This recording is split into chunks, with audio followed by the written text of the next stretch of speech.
ডানপন্থার সম্প্রসারণের চেষ্টা মানে কুমতলব। নাসিরউদ্দিন পাটোয়ারি তার ফেসবুক পেজে একটা পোস্ট দিয়েছেন, যুগের জিন্না নাহিদ ইসলাম, যুগের ইকবাল মাহফুজ আলম, যুগের মওদুদি সাদিক কায়েম, হ্যাঁ, এত মারামারি না করে একজনকে বাছাই করে নিলেই তো হয়, এরকম একটি মতামত দিয়েছেন। আমি এর উপরই আলোকপাত শুনতে চাই মাহবুব। জি, দেখুন আসলে এইসব যে আলোচনাগুলো যে এগুলো বাই প্রোডাক্ট, মূল প্রোডাক্টটা হচ্ছে যে অন্তর্বর্তী সরকার এবং অন্তর্বর্তী সরকার এনসিপি এবং জামাত মিলে যেই একটা রাজনৈতিক সংস্কৃতির বলয় এখানে তৈরি করবার চেষ্টা তারা করেছেন, সেটা হচ্ছে একটা বিভাজিত রাজনৈতিক সংস্কৃতির মধ্যে দিয়ে নিজেদের একটা ডানপন্থা সম্প্রসারণ করা। আমরা আজকে যা যা দেখতে পাচ্ছি এই সব কিছুই কিন্তু অন্তর্বর্তীকালীন সরকারের 18 মাসে আমরা দেখেছি ইনকিলাব জিন্দাবাদ, আমরা দেখেছি যে মুক্তিযুদ্ধের ভাস্কর্য ভাঙা, মাজার ভাঙা, বঙ্গবন্ধুর বাড়ি ভাঙা, বুলডোজার দিয়ে 3বার বাড়ি ভাঙা হয়েছে। এবং তখন ইউনূস সাহেব বলেছেন, প্রধান উপদেষ্টা, যে তার মেয়েকে জিজ্ঞেস করুন কেন বাড়ি ভাঙা হচ্ছে। তখন যেখানে মব সন্ত্রাস হচ্ছে, আইন মানুষ নিজের হাতে তুলে নিতে চাচ্ছে, সেটাকে না আটকে এইরকম কথা বলবার মাধ্যমে কিন্তু পরিষ্কার একটা বার্তা মানুষের সামনে পৌঁছে যায় যে তারা আসলে মুক্তিযুদ্ধ বিরোধী একটা সংস্কৃতি, একটা বলয় তৈরি করবার চেষ্টা করেছেন, যেটা বারবার আমরা শুনতে পাই এই জেনজি প্রজন্ম নাকি মুক্তিযুদ্ধের কথা শুনতে চায় না।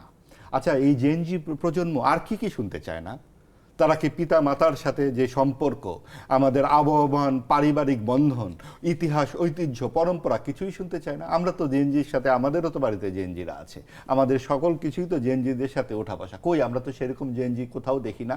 এই জেনজিরা কোথায় পাচ্ছেন? কেউ কেউ, অর্থাৎ যারা চান যে মুক্তিযুদ্ধের মাধ্যমে যে বাংলাদেশ তৈরি হয়েছে, তার যে আত্মা, ধর্মনিরপেক্ষতা, সমাজতন্ত্র, গণতন্ত্র, সেই জায়গাতেই আসলে তাদের অবিশ্বাস।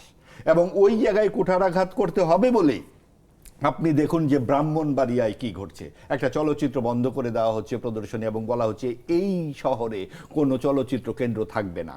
আপনি দেখুন মাদ্রাসায় যেভাবে ধর্ষণ ঘটছে, তখন কিন্তু কোনো বলা হচ্ছে না যে মাদ্রাসা তুলে দেওয়া হোক, কিন্তু আপনি বলা হচ্ছে যে চলচ্চিত্র অশ্লীল, এটা কোনোটাই তুলে দেওয়ার পক্ষে আমি না, কিন্তু আপনি পিক অ্যান্ড চুজ করবেন কেন? এবং বলা হচ্ছে যে এটা ইসলাম বিরোধী, এই মাজার ইসলাম বিরোধী, বিভিন্ন কিছু ইসলাম বিরোধী বলা হচ্ছে। কিন্তু মুক্ত মত প্রকাশের জন্য হুমায়ুন আজাদ থেকে শুরু করে যে 13 জন ব্লগার হত্যাকাণ্ড হয়েছে, তখন কিন্তু কোনো কথা বলা হয়নি, এখনো কিন্তু সেগুলোর কোনো বিচার, মানে এই মৃত্যুগুলো যেন কোনোভাবেই কথা নেই। আমি একটু শেষ করি বিষয়টা। এবং এই যে একটি ভ্যাকুয়াম তৈরি করে সমাজে ধর্ম নিরপেক্ষতার জায়গাটাকে কুৎসিতভাবে ধর্মহীনতার মাধ্যমে একটা আবরণ দিয়ে এইখানে একটা সন্ত্রাসী রাজত্ব তৈরির চেষ্টা, যেটা Pakistan, Afghanistan, Iraq, Yemen, Lebanon তৈরি করার মতো। এবং সেই জায়গায় কিন্তু এনসিপির ভূমিকাটা আমরা বারবার দেখতে পাই। এনসিপি জিন্না বানাতে চায়, এনসিপি পাকিস্তান দিবস পালন করে, এনসিপি আপনার বঙ্গবন্ধুর যে বিভিন্ন কীর্তি তারা অস্বীকার করে, এবং এই জায়গাগুলোকে তার মনে হয় যেন তারা গায়ের জোরে অস্বীকার করতে চাচ্ছে। কিন্তু এই গায়ের জোরের পেছনের মূল ঘটনাটা কি? আওয়ামী লীগকে অনুপস্থিত নিশ্চিত করা। তাতে তাদের লাভ কি? তারা এই জাতীয়তাবাদী দলের বিপরীতে একটা বিরোধী দল হিসেবে আবির্ভূত হয়েছে অলরেডি সংসদে, এবং আগামীতে এই সরকারের যেই ব্যর্থতা, তারা সরকারে পৌঁছে যায়। মানে আপনি বলতে চাচ্ছেন যে এই তুলনাগুলোর ভিতর থেকে আওয়ামী লীগ প্রাসঙ্গিক হয়ে উঠছে?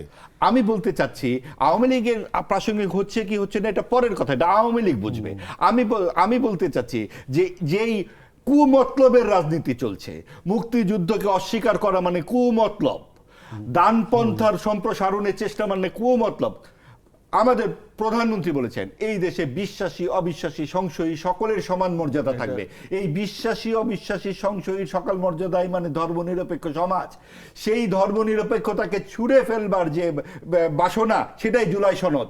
এবং এই জুলাই সনদের মাধ্যমে বড় রাজনৈতিক দলগুলোর হাতে পায়ে শেকল দেওয়ারও সমস্ত বন্দোবস্ত করেছে এই এনসিপি জামাত, এবং এটাই হচ্ছে নতুন রাজনৈতিক বন্দোবস্ত। ঠিক আছে, আমরা একটু